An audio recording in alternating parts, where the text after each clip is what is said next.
આજે મંડે મોર્નિંગ થઈ ગઈ છે સરસ મજાની. બ્રેકફાસ્ટ કર્યો. આ તો પરેન ક્યારના સવારના કહે છે કે કેટલા દિવસ પછી મને ભાખરી મળી કે લોટરી લાગીને એવું લાગે છે એમ. આજે તો સરસ ભાખરી બનાવી હતી, લસણની ચટણી અને ચા અને દૂધ. જો દેવા માટે રેડી કરી દીધું છે અને હવે હું બધું વાઇન્ડ અપ કરીને નીકળીશ. ભાખરીને હું ઢાંકી દઉં ગટિયાની.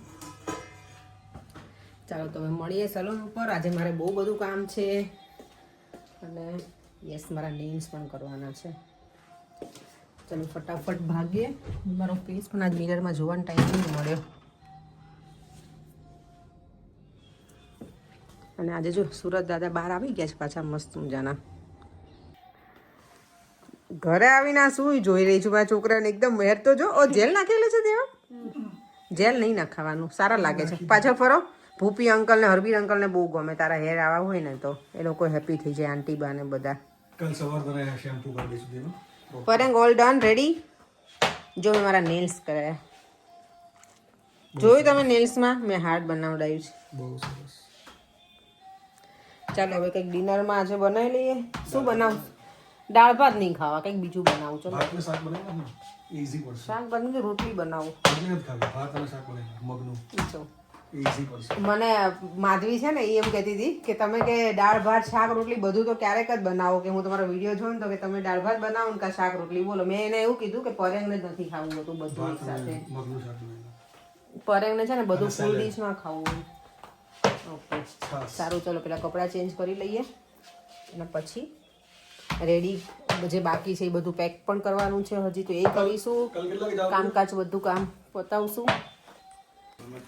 આજનું ડિનર જો એકદમ સિમ્પલ બની ગયું છે. મસૂરની દાળ બનાવી છે, જોડે બન્યા છે રાઈસ, ટામેટા છે, અનિયન છે અને છાશ. એકદમ સરસ મજાનું ડિનર. શું કરે તમે? દેવમના લોંગ હેર જ ગમે એમ તમને? રાઈટ કર્યો બેલેન્સ જોયો તો મારું બી. દેવમ એવું ના કરાય. આ તો કરતો નહીં કોઈ દિવસ, પડશે તો બે જણા. દેવમ ક્યારેક ક્યાંક વાગી પણ જાય. ચલો અહીંયા જો મારા કપડાને બધું ગોઠવતા હતા. દેવમને મળી ગયું છે એનું આ એના ઓરિજિનલ ફોનમાં લોગિન ટેબ્લેટ. અને આ ટેબ્લેટ હવે મળવાનું છે નહીં. કાયમ ના વોટ નહીં. મારું છે. વોટ આવો દેવ, આ ટેબ્લેટ હવે મારું છે. હવે આ હું યુઝ કરીશ. આ નીચે ન જવાનું હવે ટીવી જોવા, નહીતર હજી સર્વિસ થશે. લે બેટરી તો છે નહીં દેવામાં દેવમ.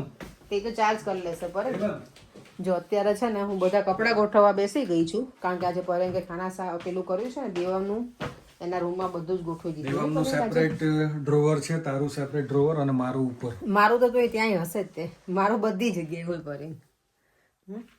તારે પહેરવા ઓછા કપડા. પેટ દેખાય કાઢી નાખો. ના, પેટ દેખાય નથી દેખાતું પેટ. પેટને અંદર રાખો. ના, અત્યારે ખાધું છે એટલે પેટ બહાર હોય, નહીતર પછી જો પેટ આમ તો ખાધું હોય ને તો પેટ બહાર હોય, પછી ના હોય સવારમાં. અહીંયા જો અમારા બુદ્ધા એટલા મસ્ત દેખાય છે ને, મને આ બહુ જ ગમે છે. કલર જ એટલો સરસ છે ને એમનો બુદ્ધાનો. નહીં ફાઇનલી મારું જો કબડ છે મસ્ત જ કરી નાખ્યું મેં આખું વોર્ડરોબ મારું કપડાનું. આ હવે ખાલી થોડાક અરેન્જ જ કરવાનું બાકી બધા થઈ ગયા છે.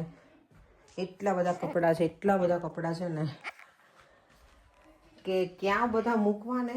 ઘણા બધા મેં કાઢી નાખ્યા અને અમુક જો મારા અહીંયા મૂક્યા છે મેં. જે આ પહેલાં છે ને દીવમનું હતું, હવે મેં મારું કરી નાખ્યું કારણ કે જગ્યા જ નહીં હોતી. તો અહીંયા જ ઓલમોસ્ટ બધું ડન છે. સવારમાં પહેરવાના કપડાં રેડી છે. આ ઠંડી છે એટલે સ્કાર્ફ જોઈશે. બસ ઓલમોસ્ટ બધું ડન છે હવે. ઓ માય ગોડ, એટલું બધું તૈયારી ચાલુ જ છે બધું.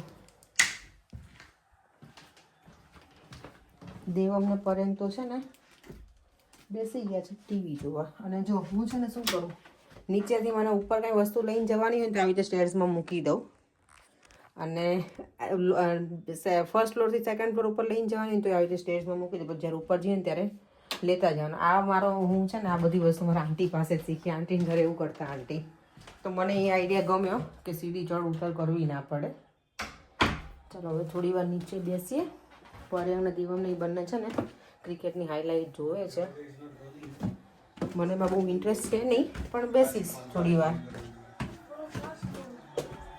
આમ જો તમારે કોઈને બેસવાની સ્ટાઇલ મારા છોકરાની જોવી આમ જોવું હોય તો હું આવી એટલે કેવા સરખા થવા લાગે કેમ હું ખાંડ છુપાવું છું મારી.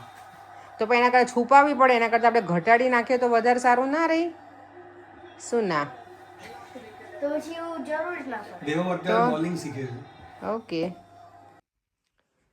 તો મારી બેગ પેક થઈ ગઈ છે રેડી 1 2 and 3 આ મારી છે દેવમની અને પર્યંકની